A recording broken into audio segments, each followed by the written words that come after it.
Assalamualaikum warahmatullahi wabarakatuh. Salam buat rekan-rekan diskusi hukum dimanapun berada di seluruh Indonesia ya. Alhamdulillah kita masih bisa silaturahim dan bisa bertemu kembali. Mudah-mudahan kebaikan, rahmat dan ridha Allah SWT masih selalu beserta kita semuanya. Alhamdulillah sudah ini ya, akhir dari 10 fase pertama Ramadan ya. Mudah-mudahan kita semua masih tetap semangat dan tidak mengurangi substansi bagaimana kita berdialektika dan berdiskusi ya. Dalam program berita terupdate kali ini menyambung berbagai pihak yang akan ada fakta apa dan ada hal apa besok ya. Besok ada demonstrasi besar-besaran itu kan. Nah langsung saja ya. Jadi nanti sebelum saya kupas dan saya tanggapi dari pertanyaan rekan-rekan semuanya, nanti ini saya bacakan basis beritanya dulu ya. Ini dari CNN Indonesia ya. Pemerintah sikapi serius aksi mahasiswa 11 April. Jangan ada kekerasan. Ini pernyataan yang disampaikan oleh Prof. Mahfud Kemenko Polhukam ya. Jadi kita lihat jadi bahwa pemerintah ini sudah kelihatan panik juga ya ketika ada aksi sebelum 11 besok itu ya. Nah nanti kita bisa tanggapi lebih lanjut ya.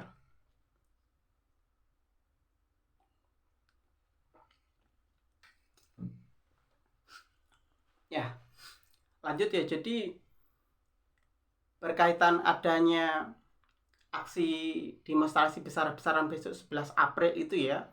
Jadi sebenarnya kalau kita runtut dan kalau kita cermati, sebenarnya embrio awal itu adalah memang adanya proses penundaan pemilu itu ya. Jadi memang proses penundaan pemilu itu telah membuat kemarahan publik dan bahkan sudah sampai pada tingkat mahasiswa itu sendiri. Nah sebenarnya kalau kita cermati satu embrio penolakan penundaan pemilu ini dan lain-lain, kalau kita cermati ada 6 tuntutan mahasiswa yang akan disampaikan besok itu ya.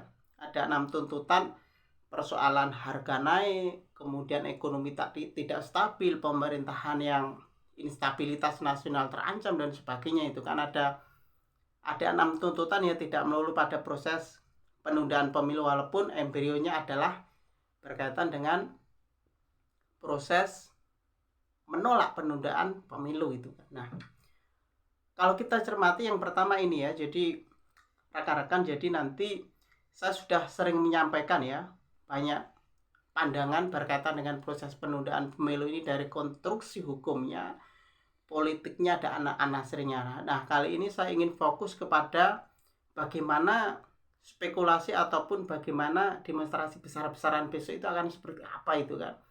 Soalnya kalau kita cuma diem itu kan memang sudah banyak pihak yang sudah bergerak juga, dan bahkan kalau kita cermati Intel, BIN dan juga sudah kemana-mana itu kan. Jadi mari kita cermati bersama. Jadi saya mencermatinya seperti ini. Jadi ada fase sebelum 11 April itu ya. Jadi kalau kita cermati, saya sering menyatakan bahwa kegagalan pihak mereka khususnya di lingkaran istana pemerintah itu dari dunia maya, dari udara, kemudian beralih kepada serangan darat. Gagal di serangan udara, big data oleh LBP itu dianggap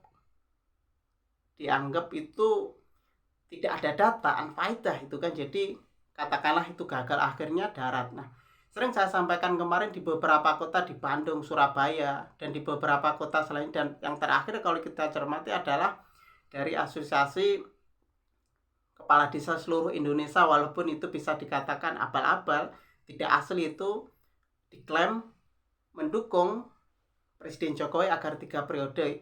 Artinya darat ini sudah mulai, akhirnya ada tandingan demonstrasi mahasiswa di berbagai daerah, dan akhirnya tanggal 28 Maret kemarin, akhir Maret kemarin ya. Kemudian tanggal 1 April kalau kita cermati, saya ingin meruntut sampai tanggal 11 April itu ada apa saja ya itu. Nah tanggal 1 April itu mahasiswa dari Trisakti ya, dulu Trisakti adalah pusatnya tragedi 98. Jadi tanggal 1 April kemarin mahasiswa juga sudah melakukan long march dan bahkan sudah ada mendekati ring 1 istana itu kan, tanggal 1 April. Nah, sebenarnya tuntutan tanggal 28 Maret ataupun 1 April itu mahasiswa sebenarnya presiden harus tampil di publik untuk menyatakan dengan tegas bahwa menolak adanya penundaan pemilu dan menstabilkan harga dan lainnya. Itu sebenarnya salah satu tuntutannya, dikasih warning lah, dikasih jeda oleh mahasiswa ini, khususnya yang dipelopori oleh BEM SI ya, walaupun ada tandingan BEM Nusantara dan sebagainya itu. Nah, akhirnya kita cermati ya, tanggal 5 April itu ada sidang kabinet. Jadi di sana presiden dengan beberapa menteri ada evaluasi kinerja dan sebagainya. Nah, artinya disitulah forum Presiden Jokowi itu menyampaikan bahwa menterinya tidak boleh menyinggung lagi hal-hal proses penundaan pemilu, presiden 3 periode dan sebagainya. Nah, itu cuma sebatas larangan kepada menteri ya kalau kita cermati. Bagi saya itu masih normatif gitu kan, presiden tidak berani tegas tampil di publik. Akhirnya tanggal 8 April. Nah, tanggal 8 April ini akhirnya Ketua Watimpres Pak Wiranto akhirnya turun gunung juga setelah lama tidak muncul.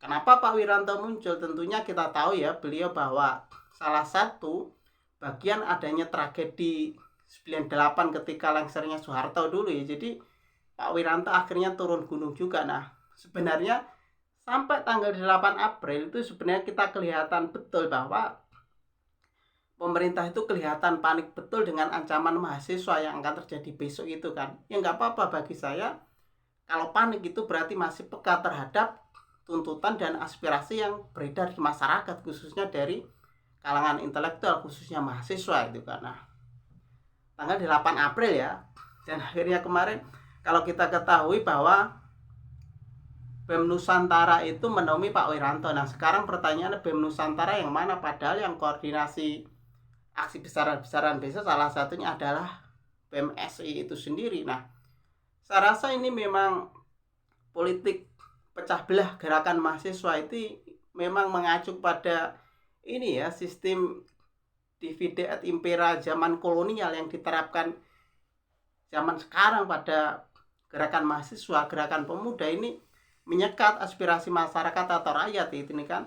Ketika yang satu mendukung, satu lagi dibentuk tandingan. Kemarin ada abdesi tandingan, sekarang ada BEM Nusantara tandingan, atau artinya gerakan mahasiswa yang lainnya itu kan. Nah, kemudian ini kan hal-hal politik pecah belah menunjukkan satu, kepanikan, kemudian kedua pemerintah baperan, dan yang ketiga tidak punya solusi yang alternatif. Artinya tanggapi saja apa yang menjadi aspirasi, jangan ada tandingan atau klaim lain. Nah, itu kan. Nah, mendekati 11 April lah.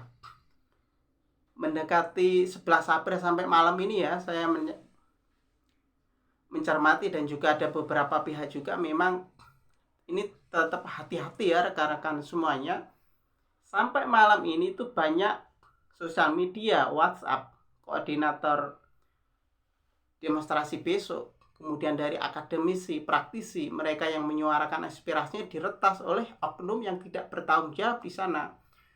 Ada beberapa yang seolah-olah ingin mempropagandakan bahwa besok aksi 11 April itu gagal, tidak ada. Nah, sampai detik dan saat ini, sampai malam ini mereka masih akan terus bergerak untuk menghambat biar demonstrasi 11 April besok itu tidak ada dan tidak terrealisasi. Nah, ini rekan-rekan juga harus hati-hati dan tetap waspada ya, menjaga akun sosial media HP masing-masing itu kan, tetap jaga komunikasi. Nah, artinya saya katakan jeda 20 Maret sampai 11 April menjelang 11 April malam ini tuh masih ada rangkaian peristiwa itu kan. Nah, kemudian kalau kita cermati spekulasi 11 April besok akan seperti apa. Yang pertama, memang ini ada dilema bahwa penegak hukum itu ini demonstrasi dapat izin nggak sih? Nah, itu kan istilah izin dan pemberitaan ini panjang lebar ya kalau nanti saya jelaskan konteks hukumnya. Jadi Undang-Undang 9 tahun nomor 9 tahun 98 ketika reformasi meletus itu kan memang di sana keran kebebasan ekspresi kebebasan berpendapat di sana memang dibuka selebar-lebarnya, tidak perlu izin secara tertulis. Beda hal ketika ada peristiwa besar, nyewa izin tempat lah, pada penegak hukum itu realistis. Tetapi kalau demonstrasi, ada menyampaikan aspirasi, Undang-Undang Nomor 9 Tahun 98, bahkan konstitusi pun menjamin agar tetap ada dan cukup pemberitahuan. Makanya saya berharap juga penegak hukum dimanapun berada, dari Mabes Polri juga tidak mempermasalahkan hal-hal seperti ini. Izin atau pemberitahuan itu hal debatable itu kan. Dari konstruksi hukumnya jelas cukup pemberitahuan, tidak perlu adanya izin secara legalitas itu kan. Nah, kemudian spekulasi selanjutnya adalah, kalau kita cermati memang koordinatornya adalah BMSI ya.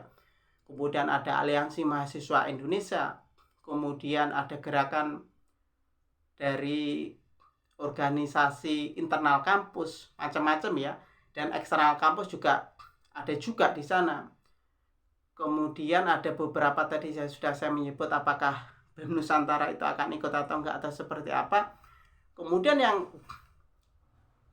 sering kita cermati adalah ini, bahwa Kemendikbud pun juga sudah mengeluarkan surat edaran bahwa anak-anak SMA, STM, SMA tidak boleh turun aksi itu kan. Jadi sampai begitu takut itu kan, menyampaikan aspirasi nggak masalah. Sebenarnya mereka juga sudah terkekang dengan sistem pendidikan online ini sendiri. Cuma kalau sampai di tingkat perguruan tinggi, rektor, dosen, kita belum mencermati, ada beberapa juga dosen yang mengizinkan mahasiswa buat besok turun itu kan. Nah, artinya apakah besok itu adalah mahasiswa saja? Apakah di sana ada elemen lain, ada buruh, masyarakat, petani, serikat pekerja? Kenapa? Besok adalah momentum menyuarakan aspirasi, karena selama ini suara-suara kan sudah dikekang kan. Artinya besok mahasiswa menjadi garda terdepan untuk turun di lapangan itu kan, karena kita mempunyai ruang masing-masing itu kan. Kalau zaman mahasiswa dulu wajar kita turun itu kan. Nah, kemudian yang terjadi adalah bagaimana besok adalah proses pengamanannya, ada chaos atau tidak. Nah, ini yang saya cermati sampai malam ini itu ada propaganda dan agitasi yang seolah-olah menyebar hoax dan ingin mencari kambing hitam.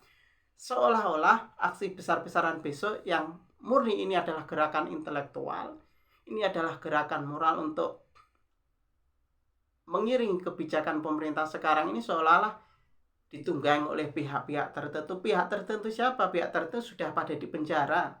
Kemudian ada oknum-oknum siapa? Oknumnya sudah pada di penjara juga kemarin. Sekarang ada 3 orang juga yang beredar di sosial media. Salah satunya adalah ketua DPD yang dianggap bahwa besok adalah dalangnya. Bagi saya, hal-hal seperti adalah murahan saja yang disebarkan oleh mereka yang ingin tetap mendukung dan membabi buta mendukung pemerintah. Kalau pemerintah ada hal kurang, mari kritisi bersama.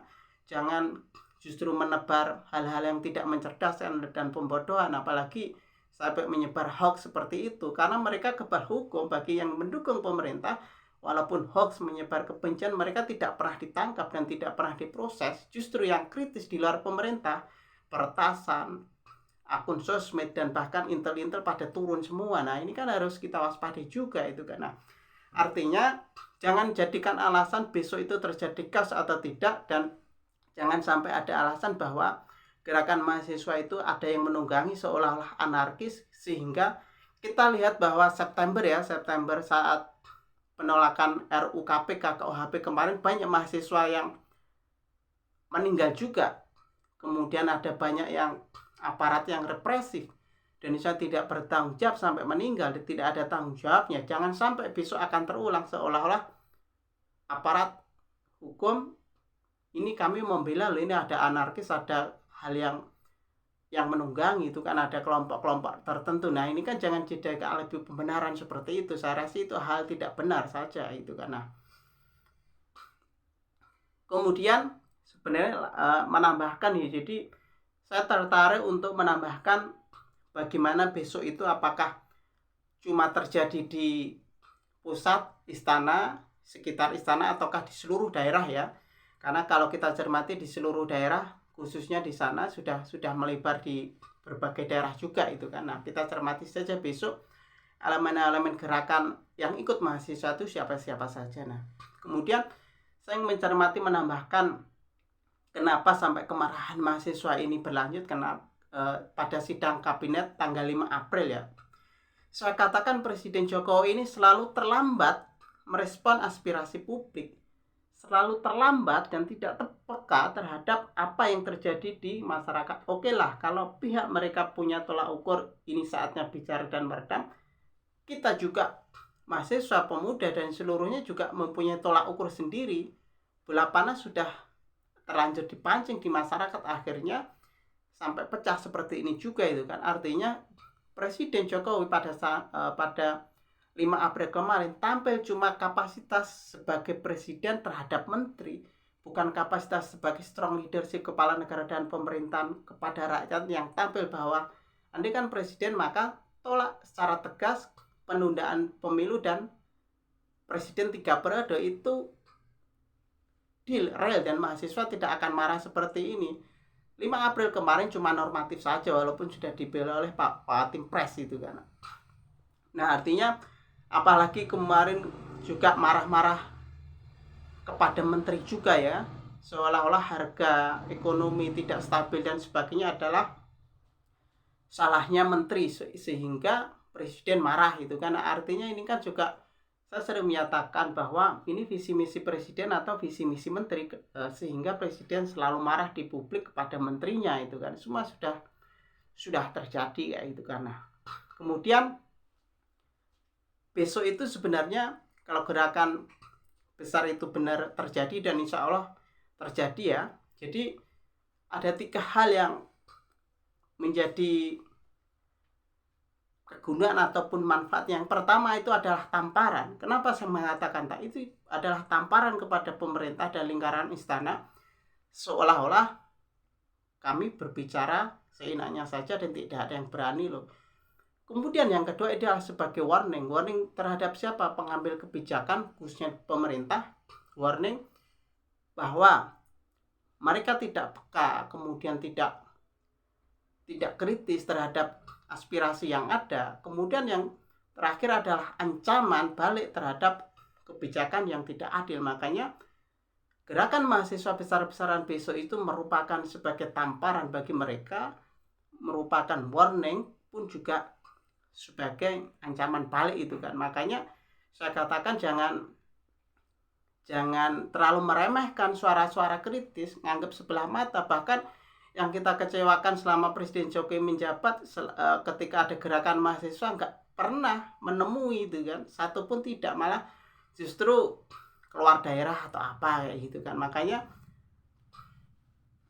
besok itu ya, jadi nanti saya sering mengatakan ya, makanya khusus proses penundaan pemilu ya, kalau kita juga yang di bidang hukum itu, makanya saya sering mengatakan tolak dan lawan, karena sampai mereka putus asa. Kalau saya lihat dan cermati sampai detik dan saat ini, mereka belum putus asa, masih mencari celah itu kan. Karena kita tidak tahu sebenarnya yang di belakang layar itu kan ya, walaupun ya kita semua paham itu kan. Nah, makanya di akhir kesempatan ini, makanya buat besok, selamat berjuang khususnya rekan-rekan mahasiswa dan pemuda di seluruh Indonesia, baik di pusat dan di seluruh daerah, untuk menyampaikan aspirasi dari kalangan akademisi, praktisi, pun juga aktivis seluruh Indonesia.